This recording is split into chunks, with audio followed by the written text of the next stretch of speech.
हम कंटिन्यू कर रहे हैं अपना डिस्कशन मैराकी प्रोग्राम में। चैप्टर का नाम है बायोमोलिक्यूल्स। चैप्टर नंबर 9 है class 11th NCERT for NEET biology.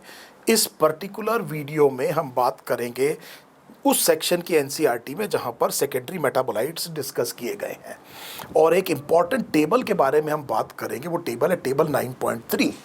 अगर आपने हाल फिलहाल में उसे नहीं देखा है तो now is a good time. आप ये वीडियो रोक करके एक बार पहले उसे रिकलेक्ट कर लीजिए, दोबारा वीडियो देखिएगा, so that would be a good revision. और बहुत इंपॉर्टेंट टेबल है, अक्सर direct question NEET entrance exam में अपीयर हो जाता है। अनकॉमन क्वेश्चन नहीं है, बड़ा कॉमनली पूछे जाने वाला क्वेश्चन है और अक्सर ये देखा गया है कि डायरेक्टली इस टेबल से उठ करके आ जाता है, तो इसलिए ये जानना बहुत ज़रूरी है। हम उन सेकेंडरी मेटाबोलाइट्स के बारे में कुछ जानने की कोशिश करेंगे। तो देखिए, मेरे पास एक टर्म आ गई और ये टर्म ये है कि there is something which is called as a secondary metabolite. तो एकदम मेरे दिमाग में एक क्वेश्चन आया, क्योंकि मैं इस वाली सीरीज़ में बहुत सारे क्वेश्चंस का जवाब देने की कोशिश करता हूं जो आपके दिमाग में आते होंगे। हो सकता है वो आंसर डायरेक्टली आपको ना मिलते हो, पर यहाँ पर हम कोशिश ये कर रहे हैं कि जितने ज़्यादा से ज़्यादा वाई, हाउ, व्हाट इनका आंसर दे, उतना हमारी स्टडीज़ इंटरेस्टिंग हो जाएंगी। तो सेकेंडरी मेटाबोलाइट है तो मेरे दिमाग में आया कि क्या कोई चीज़ प्राइमरी मेटाबोलाइट भी है। सो एक तो क्वेश्चन ये आ गया कि क्या आप किसी को, अगर कोई चीज़ सेकेंडरी है तो आप उसे क्या किसी को प्राइमरी मेटाबोलाइट भी कहेंगे।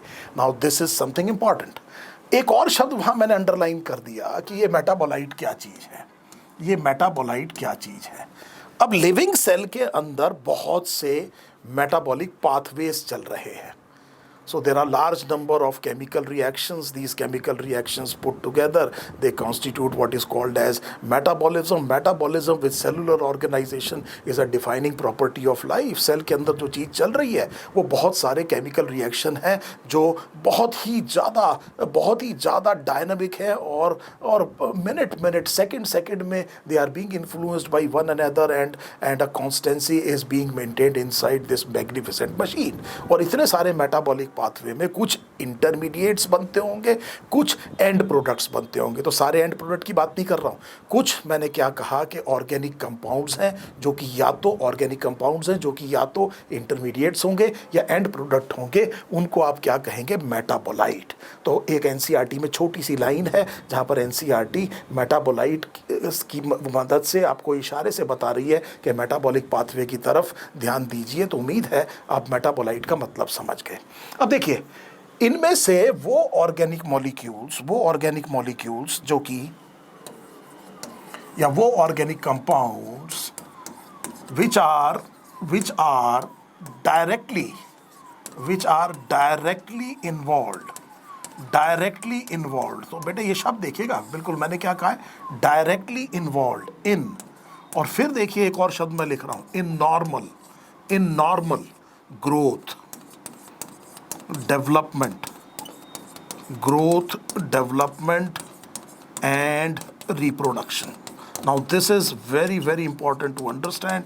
Each word is important. आपने कहा कि ये वो ऑर्गेनिक कंपाउंड्स हैं जो लिविंग ऑर्गेनिज्म बना रहे हैं, मेटाबॉलिक पाथवे में बनते हैं, इंटरमीडिएट भी हो सकते हैं और एंड प्रोडक्ट भी हो सकते हैं, और डायरेक्टली, तो शब्द हमने क्या देखा बेटे, डायरेक्टली इन्वॉल्व है।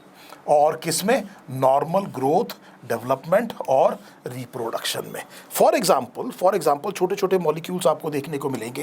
लेट अस से अमीनो एसिड्स। सो अमीनो एसिड्स बेटे क्या हैं, प्राइमरी मेटाबोलाइट हैं।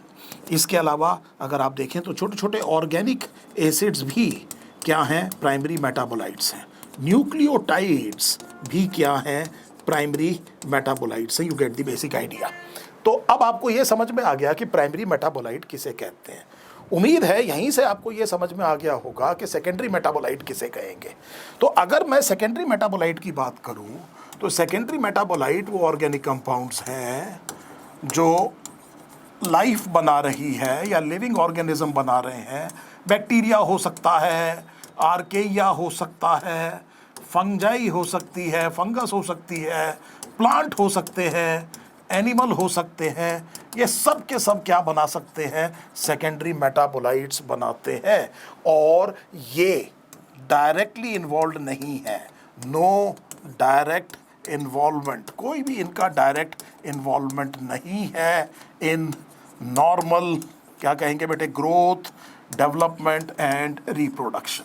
सो आपने कंट्रास्टिंग स्टेटमेंट दे दी, आपने कहा कि ये सेकेंडरी मेटाबोलाइट है। इमीडिएटली आपके दिमाग में आया होगा कि लिविंग ऑर्गेनिज्म, इसको फिर बना किस लिए रहा है? तो बेसिकली इनका इस्तेमाल होता है इकोलॉजिकल इंटरेक्शंस में। तो नॉर्मल सर्वाइवल के लिए ज़रूरी नहीं है, लेकिन इकोलॉजिकल इंटरेक्शंस में बड़ा इंपॉर्टेंट रोल प्ले करेंगे। और वहाँ पर तो मैंने कहा कि they will play a very important role in ecological interactions, और साथ में मैंने ये कहा कि they will increase the survivability.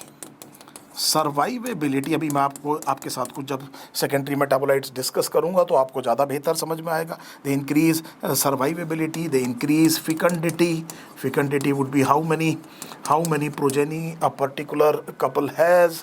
तो ये जो चीज़ है, इन चीज़ों में वो मदद करता है। इकोलॉजिकल इंटरेक्शन में सर्वाइवेबिलिटी बढ़ाता है और फिकंडिटी बढ़ाता है। इस तरह के मेटाबोलाइट्स को आप क्या कह रहे हैं? सेकेंडरी मेटाबोलाइट कहते हैं। ये ज़रूरी नहीं है कि प्लांट ही प्रोड्यूस कर रहे हों। मैंने आपसे कहा कि वो लाइफ में काफ़ी वाइड स्प्रेड प्रोड्यूस होता है, इन प्रोडक्शन होता है इन सेकेंडरी मेटाबोलाइट्स का, और ह्यूमंस इसका काफ़ी शानदार इस्तेमाल करते हैं। तो ऑर्गेनिज्म तो किसी और चीज़ के लिए बना रहा है, पर इनमें से बहुत सी चीज़ें ह्यूमन बींग्स अपने वेलफेयर के लिए इस्तेमाल करते हैं। हम देखेंगे कि बहुत सी ड्रग्स सेकेंडरी मेटाबोलाइट्स हैं। तो बहुत सी ड्रग्स क्या है? सेकेंडरी मेटाबोलाइट्स है। थेराप्यूटिक ड्रग्स भी और रिक्रिएशनल ड्रग्स भी, वो क्या है? सेकेंडरी मेटाबोलाइट्स है। ह्यूमन ने इनका इस्तेमाल, पिगमेंट्स हैं, सो इनका इस्तेमाल अपने वेलफेयर के लिए करना शुरू किया है। तो उम्मीद है आपको ये समझ में आ गया। अब मैं आपकी टेबल नंबर 9.3 की तरफ चलता हूं। तो मैंने यहाँ पर ये टेबल 9.3 ले लिया है।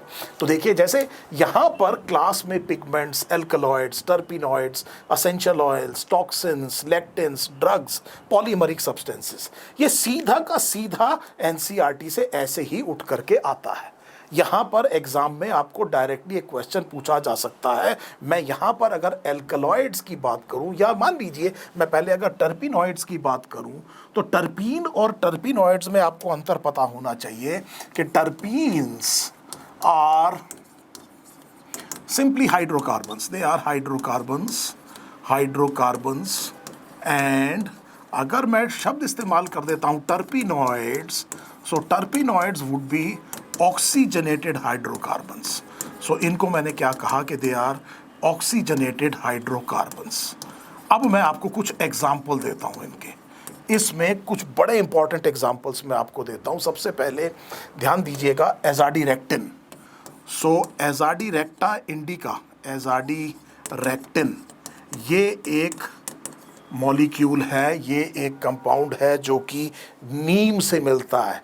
नीम का नाम है एजाडीरेक्टा इंडिका, उससे मिलता है एजाडीरेक्टिन। बहुत इंपॉर्टेंट बेटे मॉलिक्यूल है। आप जानते हैं कि इसकी एंटी मॉस्किटो प्रॉपर्टी और भी बहुत सी प्रॉपर्टी, नीम को हम मेडिसिनल वैल्यू एट्रीब्यूट करते हैं, उसमें मिलने वाला एजाडीरेक्टिन। उम्मीद है ये आपको याद रहेगा। इसके अलावा आर्टेमेसिनिन, ये मैं कुछ बड़े इंपॉर्टेंट मॉलिक्यूल्स आपको बता रहा हूँ, बड़े इंपॉर्टेंट कंपाउंड्स मैं आपको बता रहा हूँ। आर्टेमेसिनिन, ये एक ड्रग बनाई गई है इस पर्टिकुलर मॉलिक्यूल से, इस पर्टिकुलर कंपाउंड से एक ड्रग बनाई गई है जो प्लाज्मोडियम फैल्सीपैरम के खिलाफ बहुत ज़्यादा कारगर है।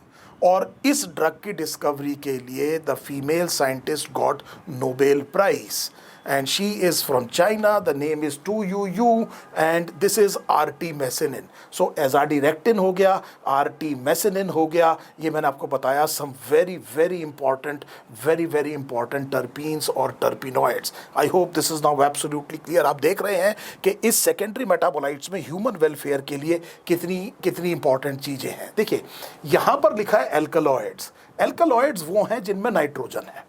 सो एल्कलॉइड्स में क्या है? नाइट्रोजन है, और नाइट्रोजन कंटेनिंग ऑर्गेनिक मॉलिक्यूल्स हैं। सेकेंडरी मेटाबोलाइट है मॉर्फिन। तो अगर आप देखें तो मॉर्फिन सो हम बात कर रहे हैं एल्कलॉइड्स की, और एल्कलॉइड्स में आपने कहा कि सर मॉर्फिन बेटे मिलती है ओपियम से। सो बेसिकली पॉपी सीड्स होते हैं, पेपेवर सोमनीफेरम एक प्लांट है, उसके अनराइपन्ड पॉपी सीड से एक लेटेक्स निकलता है, उसमें एक एल्कलॉइड है, उसका नाम है मॉर्फिन। मॉर्फिन एक बहुत स्ट्रॉन्ग एनाल्जेसिक है, बहुत स्ट्रॉन्ग एनाल्जेसिक है। आप में से बहुत से लोग जानते नहीं हैं, पर उसकी ज़रूरत भी नहीं है आपको जानने के लिए कि हार्ट फेलियर में भी, खास तौर पे लेफ्ट वेंट्रिकुलर फेलियर में बड़ा इंपॉर्टेंट रोल प्ले कर सकती है मॉर्फिन। सो ये आपको समझ में आया। अगेन एक बहुत इंपॉर्टेंट मॉलिक्यूल हमें यहाँ पर देखने को मिल रहा है। ऑब्वियसली इसके अलावा अगर आप देखें तो बहुत सी एट्रोपीन भी एक एल्कलॉइड है, और ये डेडली नाइटशेड, प्लांट का नाम है डेडली नाइटशेड। डेडली नाइटशेड का मतलब सोलनेसी फैमिली है, एट्रोपा बेलाडोना। और ये Atropa belladonna basically it increases the heart rate. So organophosphate poisoning में प्यूपिल डायलेट करने के लिए, हार्ट रेट को बढ़ाने के लिए एट्रोपिन का इस्तेमाल किया जाता है। हालांकि आप ह्यूमन हेल्थ एंड डिजीज़ में देखेंगे कि इस ड्रग का एब्यूज़ भी किया जाता है, लेकिन क्योंकि ये मेंशन्ड है, और मॉर्फिन भी मेंशन्ड है, एट्रोपिन भी मेंशन्ड है, human health and disease chapter है क्लास 12th में, तो इट इज़ इम्पॉर्टेंट कि आपने यहीं पर इसके बारे में समझ लिया। अब आप देखिए यहाँ पर जो ये लिखा है, यहाँ पर जो ड्रग्स में लिखा है विनब्लास्टिन, ये भी एल्कलॉइड है। तो विंका एल्कलॉइड्स कहा जाता है इनको विंका एल्कलॉइड्स कहा जाता है। और इनके बारे में ये समझिए, विंका एल्कलॉइड्स, और इसमें हमने कहा विनब्लास्टिन और विनक्रिस्टिन, ये दो बहुत इंपॉर्टेंट एंटी कैंसर ड्रग्स हैं। कैथारेंथस रोजिया ये प्लांट है, पेरीविंकल इसको कहा जाता है, उससे मिलने वाले बड़े important anti cancer alkaloid vinblastine. मुझे एक और एल्कलॉइड याद आ रहा है जो बहुत important anti cancer compound yield करता है, इसका नाम है टेक्सस ब्रेविफोलिया एक प्लांट है, इसको YEW ट्री भी कहा जाता है। इससे एक चीज़ मिलती है जिसे हम कहते हैं टेक्सोल, और ये जो टेक्सोल है ये भी एक बहुत इम्पॉर्टेंट क्या है, एक एंटी कैंसर ड्रग है, बहुत इम्पॉर्टेंट एंटी कैंसर ड्रग है। एजाडिरेक्टिन, आर्टीमेसिनिन, मुझे एक और याद आ गया जो कि क्योंकि वो भी ह्यूमन हेल्थ एंड डिजीज़ में लिखा हुआ है, तो एक और टर्पिनॉइड याद आ गया, वो है THC इज टेट्राहाइड्रोकैनाबिनॉल। इसके बारे में भी आप क्लास 12th में पढ़ेंगे। टेट्राहाइड्रोकैनाबिनॉल जो कैनाबिस सटाइवा प्लांट है उसके हर पार्ट में मिलता है, और इसका साइको एक्टिव एब्यूज़ के लिए इस्तेमाल बहुत कॉमनली किया जाता है।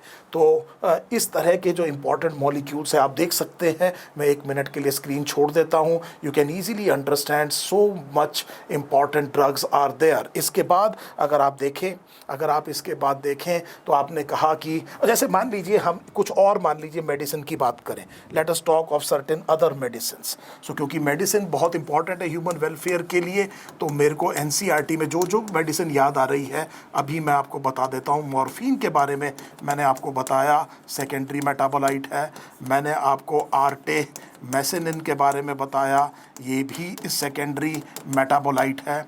इसके अलावा मैं आपको एक और बता चुका हूँ, विंका एल्कलॉइड्स, ये भी सेकेंडरी मेटाबोलाइट है। मैं आपको बता चुका हूँ टेक्सोल, ये भी सेकेंडरी मेटाबोलाइट है। अगर हम फंगस पे जाएं तो लोवोस्टाटिन, ये भी एक कोलेस्ट्रॉल लोवरिंग ड्रग है, ये भी सेकेंडरी मेटाबोलाइट है। अगर मैं एक और चीज़ देखने की कोशिश करूं तो आपको ये भी ड्रग सुनने को मिलेगी क्लास 12th में, इसका नाम है साइक्लोस्पोरिन, वेरी इंपॉर्टेंट इम्यूनोसप्रेसेंट। ये भी क्या है, ये भी हमने क्या कहा, सेकेंडरी मेटाबोलाइट है। अगर आप एंटीबायोटिक बैक्टीरिया में जाएं तो इरिथ्रोमाइसिन ये भी क्या है, सेकेंडरी मेटाबोलाइट है, ये भी सेकेंडरी मेटाबोलाइट है। इसके अलावा अगर आप और देखें तो डिजिटेलिस बहुत इंपॉर्टेंट ड्रग है। बहुत से हार्ड कंडीशंस में इस्तेमाल की जाती है।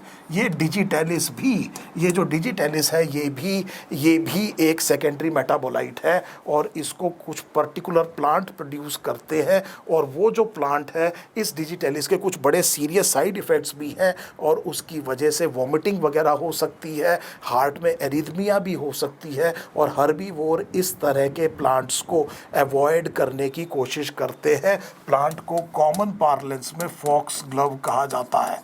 सो इस तरह की आप देखिए कितनी सारी मैंने आपके सामने ड्रग्स लिखी, ये सब की सब क्या है, सेकेंडरी मेटाबोलाइट्स हैं। So you can easily understand कि secondary metabolites may not play an important role, in the organism's direct reproduction, growth and development, but you can easily understand this would give them a competitive advantage in their environment। अगर ये environment में इस तरह का secondary metabolite अगर produce कर रहे हैं जो कि आसपास के जो ऑर्गेनिजम्स हैं उनके ऊपर कुछ नेगेटिव असर कर रहा है, जिसकी मदद से इनको अगर वो अपने एनवायरनमेंट के में रिसोर्सेज इस्तेमाल करने के लिए और रिप्रोड्यूस करने के लिए मदद मिल रहा है, इनको बेहतर एडेप्टेड बना रहा है, इनका रिप्रोडक्टिव फिटनेस बढ़ा रहा है, you can easily understand they are not trivial. ये बिल्कुल भी ट्रिवियल नहीं है, दे आर इम्पॉर्टेंट मॉलिक्यूल्स। और देखते हैं आपकी एनसीईआरटी में टेबल में और क्या क्या दिया हुआ है।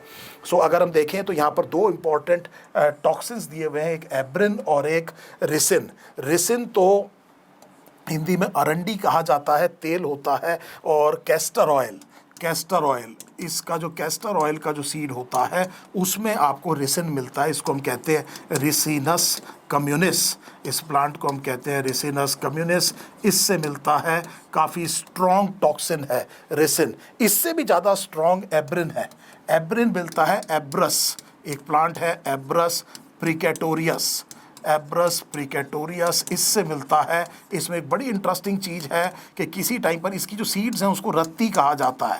तो अगर आपने रत्ती कभी हिंदी मुहावरे सुने हो तो आपको रत्ती शब्द पता होगा। तो पुराने ज़माने में जो गोल्ड स्मिथ्स थे इंडिया में, वो इस रत्ती को as a unit of measuring gold इस्तेमाल करते थे। लेकिन ये बहुत ही strong, abrin is a very strong poison, ये बहुत तेज़ी से प्रोटीन सिंथेसिस को रोकता है। And easily you can understand अगर किसी सेल के अंदर प्रोटीन सिंथेसिस को रोक दिया जाए तो कितने डिवास्टेटिंग इफेक्ट्स होंगे। उम्मीद है ये दोनों के दोनों जो टॉक्सिन्स हैं ये अब क्लियर हो गया होगा। एक और चीज़ देखिए, यहाँ पर जो बहुत कॉमनली क्वेश्चन पूछा जाता है वो है कॉनकैनावेलिन ए। So this is actually a lectin, ये एक लेक्टिन है।